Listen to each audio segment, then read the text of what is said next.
Straight after the release of the Next Generation's debut film, Star Trek Generations, in 1994, Paramount Studios again approached writers Brannon Braga and Ronald D. Moore to start to develop a story for the Next Generation film, which the studio wanted to release by 1996. For this next project, it would be time to say goodbye to the original crew and have the Next Generation crew go it alone. Braga and Moore were working on an idea that would include the Borg. The Borg were one of the franchise's most successful and most fearsome enemies of the Federation.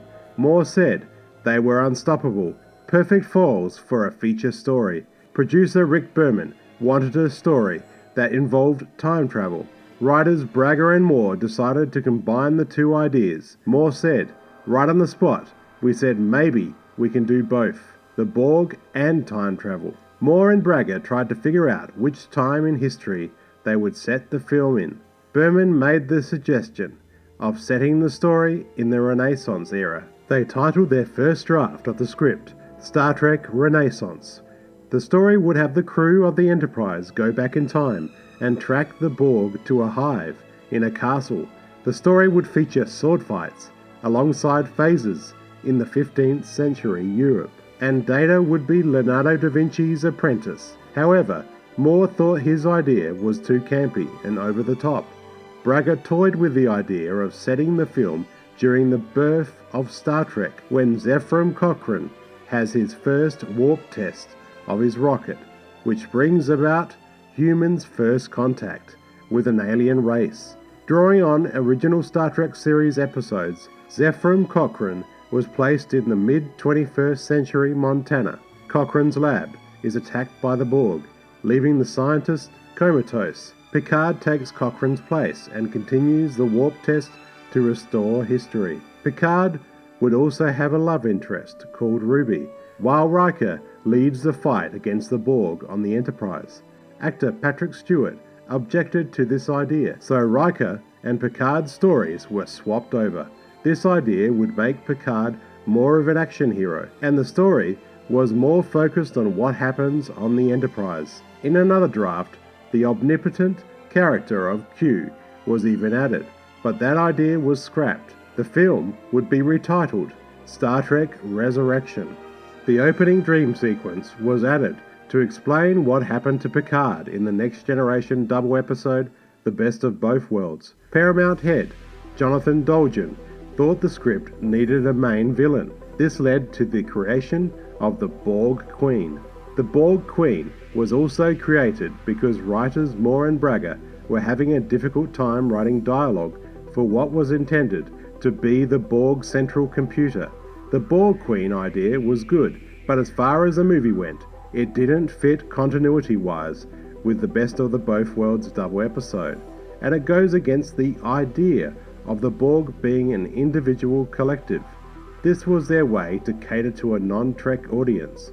Braga and Moore wanted the film to be more accessible to non-fans, but still be satisfying to the devoted Star Trek fan base. The film was given a budget of $45 million, which was far more compared to Generations, which had a proposed budget of $35 million.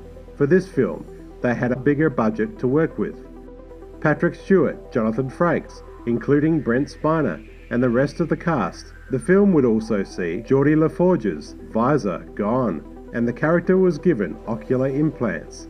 Actor LeVar Burton fought for many years to have the visor replaced so that people could see his eyes. Gates McFadden was pleased her character Dr. Beverly Crusher was given a lot more to do in this film. McFadden said, "We've come a long way since Majel Barrett was stuck in the sickbay as Nurse Chapel in the 60s. The character of Counselor Deanna Troi, played by Marina Sirtis, also seemed to be given a lot more to do. Michael Dorn returned as Lieutenant Commander Worf. Dorn, at that time, had just joined the cast of Star Trek Deep Space Nine. The writer somehow found a way to write his character into the storyline of the film. Whoopi Goldberg was not asked to return as Guinan. Actor Neil McDonough, who plays Helmsman Hawk, was apprehensive about his role as an expendable redshirt. A number of popular Star Trek characters, including Reginald Barclay, played by Dwight Schultz, and the EMH Doctor, played by Robert Picardo, have small appearances in the film, along with Star Trek Voyager actor Ethan Phillips, who played Neelix, making a very small appearance as a holodeck character. Avery Brooks was originally going to appear in the film as Captain Benjamin Sisko. Scenes were even shot, with Sisko ordering Worf to command the USS Defiant. Unfortunately, this scene was deleted.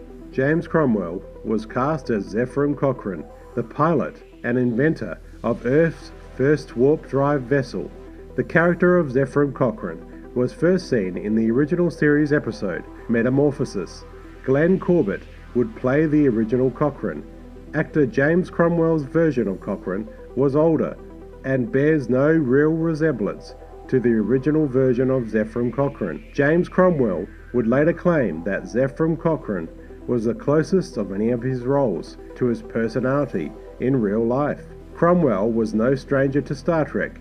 He appeared in 2 roles in the Next Generation episodes The Hunted and Birthright, as well as having a role in Star Trek Deep Space Nine. Cromwell's Cochrane became the first character in Star Trek to utter the words Star Trek. Tom Hanks, a fan of Star Trek, was originally approached for the role, but he was committed to the film That Thing You Do. Actress Alfre Woodard was cast as Cochrane's assistant, Lily Sloan. Alice Krige would play the Borg Queen. Casting the part took a lot of time, as the actress needed to be sexy, dangerous, and mysterious. One could say the character of the Borg Queen is the sexiest Star Trek villain to ever appear in the franchise. Krige would later reprise her role as the Borg Queen in the Star Trek Voyager finale, Endgame. Jonathan Frakes was chosen to direct. This was Frakes' directorial film debut. Frakes had also directed multiple episodes of The Next Generation, Deep Space Nine, and Voyager, so he had a lot of experience already. Originally, the studio would approach directors Ridley Scott and John McTiernan, but they both turned the project down. Jonathan Frakes was the perfect director for this film because he understood Star Trek. Frakes was given a 10-week period of preparation before the 12 weeks of filming. The planned title, Star Trek Resurrection, was scrapped when Fox announced the title of the 4th Alien film as Alien Resurrection. The name of the film was renamed Star Trek First Contact. Industrial Light and Magic had less than 5 months to work on the special effects. More computer imagery was needed for the film, and First Contact was the first Star Trek film to make a significant use of computer-generated starship models, though models were still used for the most important ships. After the destruction of the Enterprise D in Generations, a new Enterprise was made. The Enterprise E design was leaner and sleeker. Braga and Moore originally intended the design to be more muscular and military in style. Principal photography began on location in Arizona and California before moving on to new sets at Paramount for the interior shots. Principal photography went at a slower, more leisurely pace than on the Next Generation TV series, mainly because of the less hectic schedule. Only 4 pages of script were filmed each day, as opposed to 8 on the television series. First Contact saw the introduction of cinematographer Matthew F. Leonetti to the Star Trek franchise. Frakes hired him out of admiration for some of his previous work on films such as Poltergeist and Strange Days. Leonetti familiarized himself with Star Trek by watching and studying the previous 4 Star Trek films. Leonetti spent several days on the sets of Voyager and Deep Space Nine to get a feel for Star Trek. Handheld cameras were used for the battle sequences in First Contact, so the audience could be put more into the action. The Borg were redesigned to appear as though they were converted into machine beings from the inside out. The new makeup sessions for the Borg actors took 4 times longer than the TV series. During the shoot, actress Alice Krige, who played the Queen Borg, suffered great discomfort in a costume, which was too tight, causing blisters, and having to wear silver contact lenses was very painful. the contact lenses could only be kept in for 4 minutes at a time. The bridge design was cleaner, more spacious looking, with more modern computer screens which could simulate playback for the actors. The interior sets of the Enterprise were mostly new designs. Some sets were recycled. The observation lounge set was reused from the television show and was the only set that was not destroyed in Generations. Engineering was simulated on a very large 3-story set. Corridors, a lobby, and a large warp core in the scenes where engineering is corrupted by the Borg. Some existing sets from Voyager were used to save on costs. The sickbay, used in Voyager, was redressed. Set designs took inspiration from the Alien film series, Star Wars, and 2001, A Space Odyssey. The spacewalk scene on the Enterprise exterior was the most challenging of sets to construct. Director Frakes regarded filming the scene very tedious because of the amount of preparation it took for each day's shoot. The spacesuit design was very practical and simple. Fans were built into the actors' helmets so they wouldn't get overheated. After a minute of wearing the spacesuit, Patrick Stewart became ill and shooting was stopped. The set for the ship's outer hull and deflector dish was built on the largest soundstage at Paramount, and the set was rigged with wires for the zero-gravity scenes. The last scene filmed was Captain Picard's nightmare, featured in the opening scene of the film. Film composer Jerry Goldsmith returned for a third time to a Star Trek film. Creates an amazing score for First Contact, which includes a sweeping main title which begins with Alexander Courage's signature Star Trek fanfare. Joel Goldsmith assisted his father, Jerry, and provides additional music for the film. First Contact was heavily marketed due mainly to the fact it was Star Trek's 30th anniversary. The film was heavily marketed on the internet through a First Contact website, which averaged at 4.4 million hits a week during the film's opening run.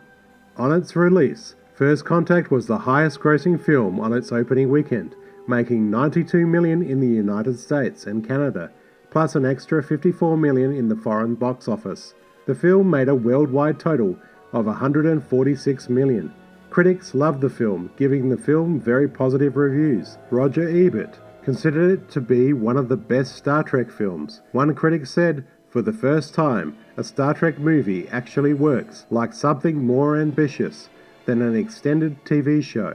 The special effects were also praised. Critics reacted favourably to the Borg, describing them as akin to the creatures from the horror film Hellraiser. Star Trek First Contact is by far the best of the Next Generation films, and one of the top best Star Trek feature films. Patrick Stewart is his magnificent best as Captain Jean-Luc Picard, who is hell-bent on revenge on the Borg.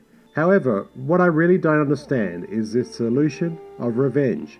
It's so far removed from Picard's character on the TV show. In fact, in all of the Next Generation films, Picard does so many things out of character. Picard is one of the most rational and wisest of captains in Starfleet, especially on the show.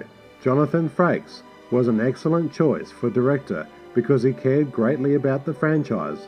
By the end of filming, Frakes was nicknamed Two Takes Frakes by the cast because of his efficient style of directing. Director Frakes said he had no difficulty directing and acting at the same time. Frakes believes that the main themes of First Contact and Star Trek as a whole are loyalty, friendship, honesty, and respect. The whole cast seemed to enjoy their time on the set together. They all have such a great chemistry together. The cast was even quoted as saying this was their favourite of all 4 of the Next Generation films. Indeed, Star Trek First Contact is the best of the Next Generation films. My name's Jonathan. Thanks for watching, and please subscribe if you haven't already.